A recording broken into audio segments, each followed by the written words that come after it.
Bonjour à tous, c'est Dan. Et le petit yaourt. On se retrouve pour une nouvelle vidéo, une vidéo musicale puisqu'on va faire le bilan des albums du mois d'avril. Comme d'habitude, on va faire ça sous forme de top ou flop ou bof.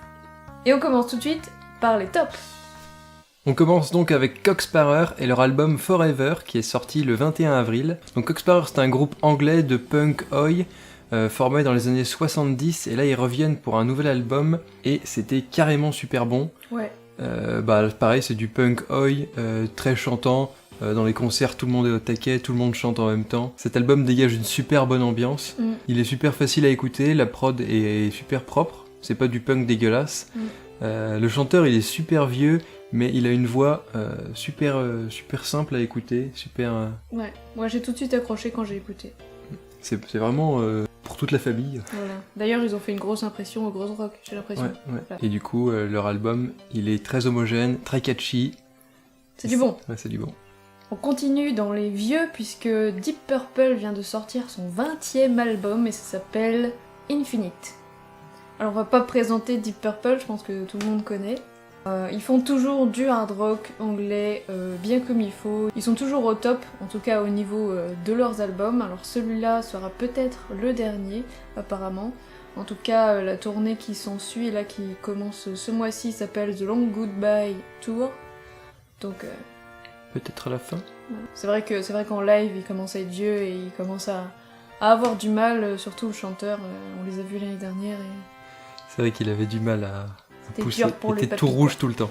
Et pourtant, c'était en pleine journée. C'était un concert à 16h. Avant la sous-soupe. Et du coup, cet album, il est très bien. C'est toujours propre, c'est toujours des bons riffs, des bonnes chansons. Notamment la première chanson de l'album, qui est aussi le single, qui est vachement bien, vachement...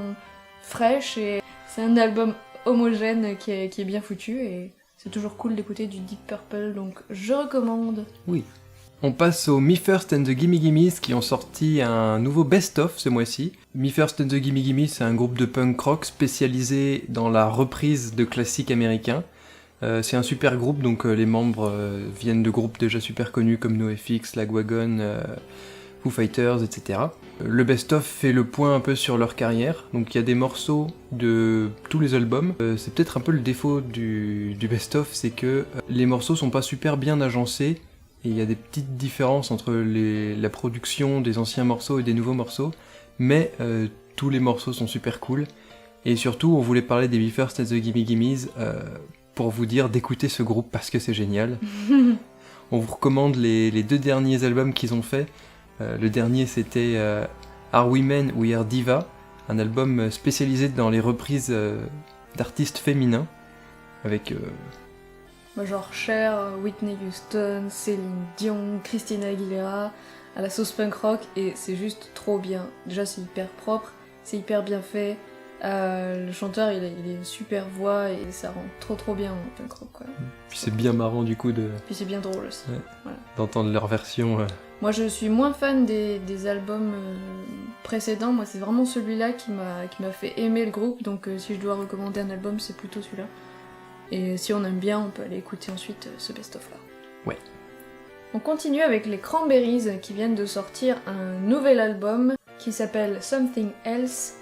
Et en fait c'est un album de leur propre reprise de leurs meilleures chansons en version acoustique, avec un quatuor à cordes qui sera également présent au concert du groupe, qui commence bientôt. On va les voir jeudi. Et en bonus, il y a 3 nouvelles chansons sur cet album. Moi je suis toujours contente d'écouter du Cranberries, même en 2017, et ces chansons-là se prêtent plutôt bien aux versions acoustiques. Ça rend vachement bien.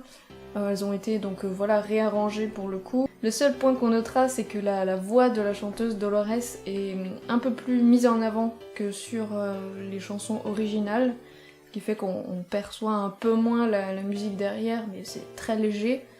Ce qui permet de se rendre compte aussi que sa voix a un petit peu vieilli, mais pas trop. Donc si on aime les Cranberries, on sera content d'écouter cet album. Tout à fait.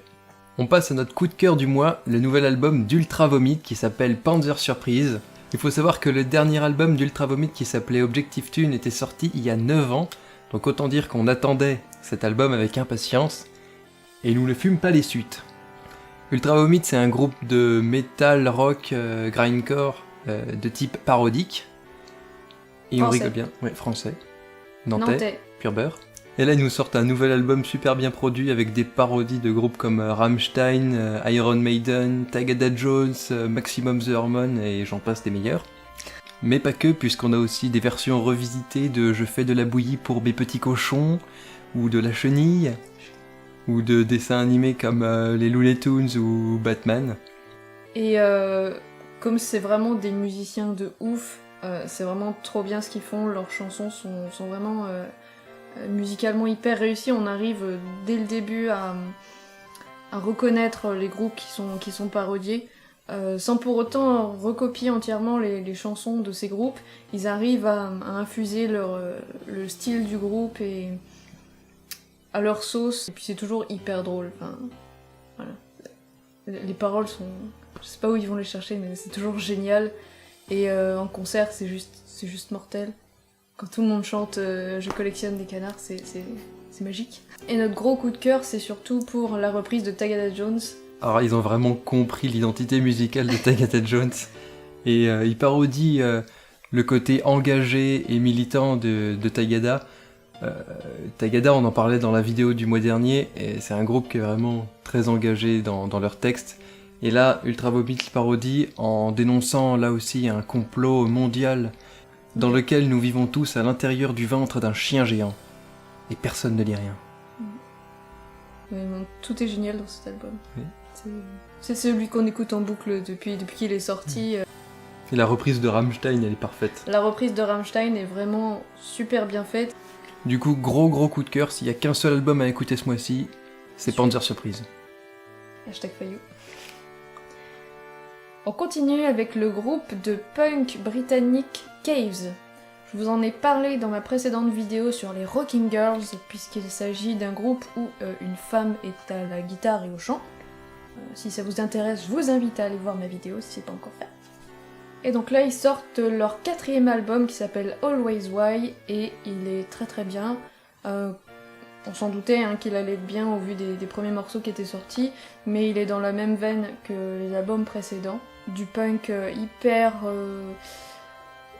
énergique, hyper moderne, avec donc la voix de la chanteuse qui passe hyper bien, une voix pas du tout crade ou éraillée. Et sinon, il y a aussi le guitariste là qui chante sur cet album-là. Un peu plus que sur les albums précédents. Plus que sur les albums précédents. Oui, c'est plutôt bien. Il a une voix qui fait penser aux vieux albums de Against Me. Et franchement, ça passe pas mal. Et au niveau de la prod, on est sur la même lancée que l'album d'avant qui s'appelait Living, qui est mon préféré. Donc voilà. On passe maintenant à The Dirty Nil qui ont sorti un nouvel album qui s'appelle Minimum R&B. Et c'est pas vraiment un album, c'est plus une compilation d'anciens titres qui sont sortis sur des EP ou des 7 pouces et réenregistrés pour l'occasion. The Dirty Nil, qu'est-ce que c'est? C'est une espèce de vieux rock'n'roll hyper déjanté, hyper barré, un peu crade, un peu garage. Et c'est super agréable à écouter parce qu'on n'a pas l'habitude d'entendre ça. C'est pas du punk, les compos sont complètement folles, le chanteur est complètement fou. Franchement, c'est génial, allez écouter ça. On continue avec un groupe que je viens tout juste de découvrir avec leur nouvel album, ça s'appelle The New Pornographers et l'album s'appelle Whiteout Conditions. Alors il s'agit plus d'un collectif musical, un super groupe on va dire, canadien, puisqu'il y a plein de musiciens qui sont connus dans des autres groupes. Et au niveau du genre, là on est vraiment sur de la pop et de la power pop. Pop! C'est vraiment de la bonne pop. Donc là on a une chanteuse qui chante sur quasiment toutes les chansons de cet album-là. Elle a une super voix, ça passe très bien, c'est hyper frais et printanier et c'est vraiment de la bonne pop parce que musicalement c'est hyper riche. Il se passe plein de choses, c'est pas de la pop abrutissante comme on entend à la radio ou je ne sais quoi. Franchement c'est un groupe qui mériterait d'être plus connu et à écouter là en cette période de l'année, je pense que c'est l'idéal. On termine dans les tops avec le nouvel album de Kendrick Lamar qui s'appelle Damn. Damn. Donc là on change complètement de registre puisqu'il s'agit de rap US. J'ai beaucoup entendu parler de cet album, il y a eu beaucoup d'éloges partout sur les réseaux sociaux et dans les magazines et les revues, etc.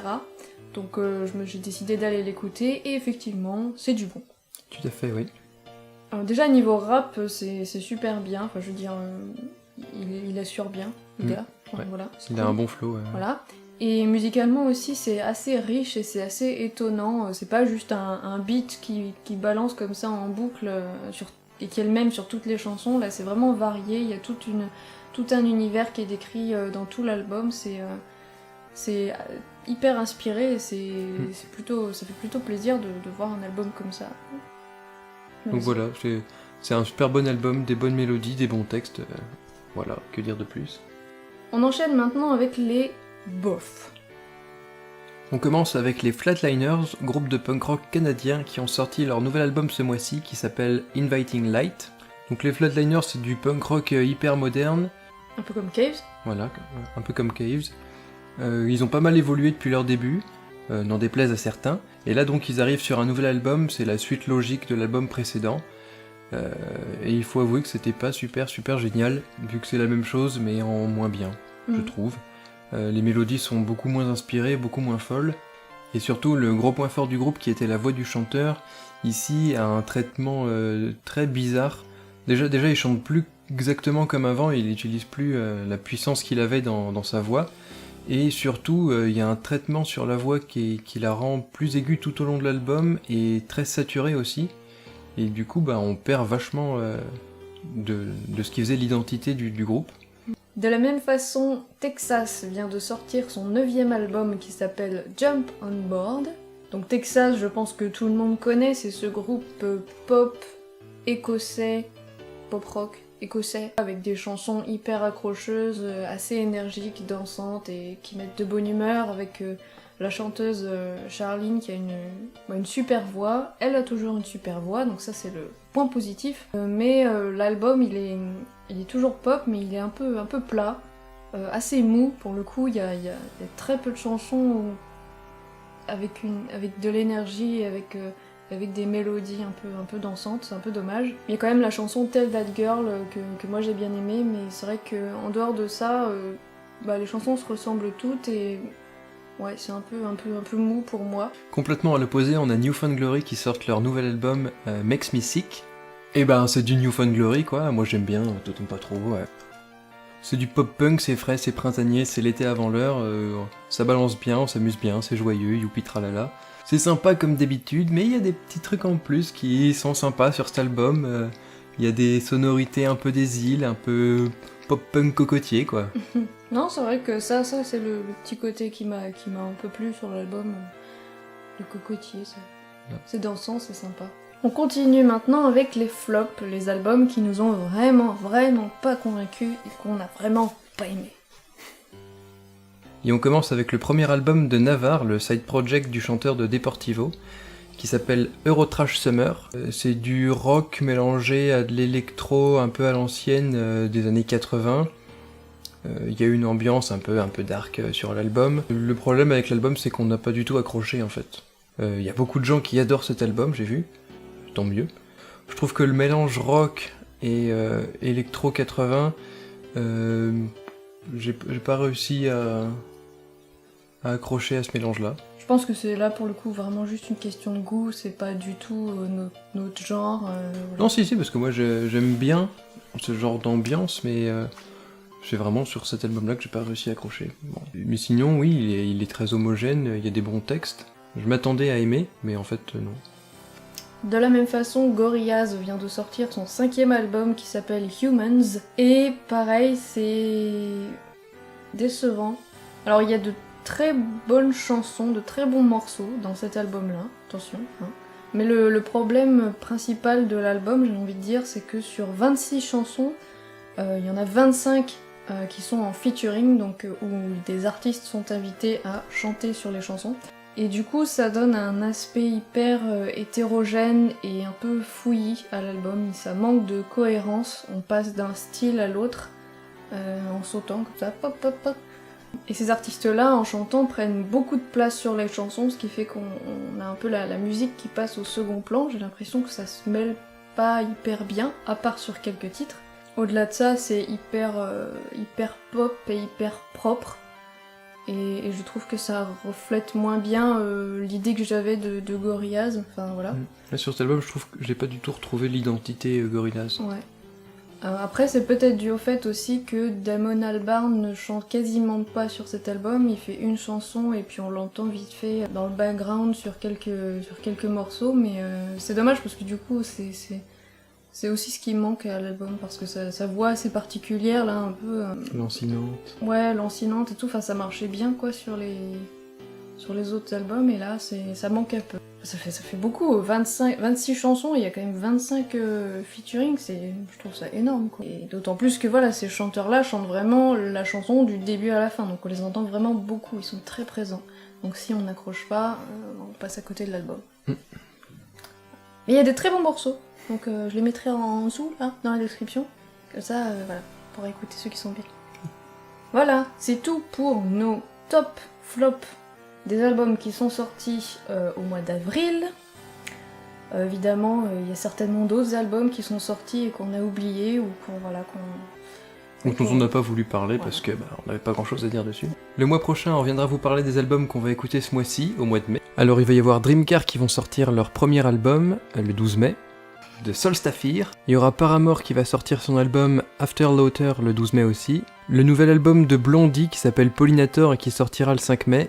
Il va y avoir Caesar qui vont sortir un nouvel album Poison the Parish le 12 mai, le nouvel album de Linkin Park One More Light le 19 mai, le nouvel album de The Decline, avec un point d'exclamation, le groupe français, pas le groupe australien, Heroes on Empty Street qui va sortir le 19 mai, et Friends Al Rome qui vont sortir leur nouvel album Ivis IT le 26 mai. Et j'ai vraiment trop hâte de celui-là.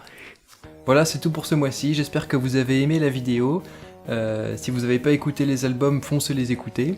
Vous pouvez nous dire ce que vous en avez pensé dans les commentaires, mettre un pouce bleu, partager la vidéo sur les réseaux sociaux et nous suivre sur les réseaux sociaux aussi. Oui. En bas dans la description, il y a tous les liens pour nous suivre sur plein de réseaux sociaux. Ouais. Et on se retrouve bientôt pour une prochaine vidéo. En attendant, on vous fait des gros bisous. Une vidéo musicale puisqu'on va faire le topo. Le topo. Le topo. Et pour la 3e fois. Voilà. Oh, j'ai une bulle dans le nez. Damn. Attends, je veux un panda. Placement de produit. Hello Panda, c'est bon pour moi. On commence avec les Flatliners, groupe de punk québécois. Mais non, c'est pas québécois. T'imagines?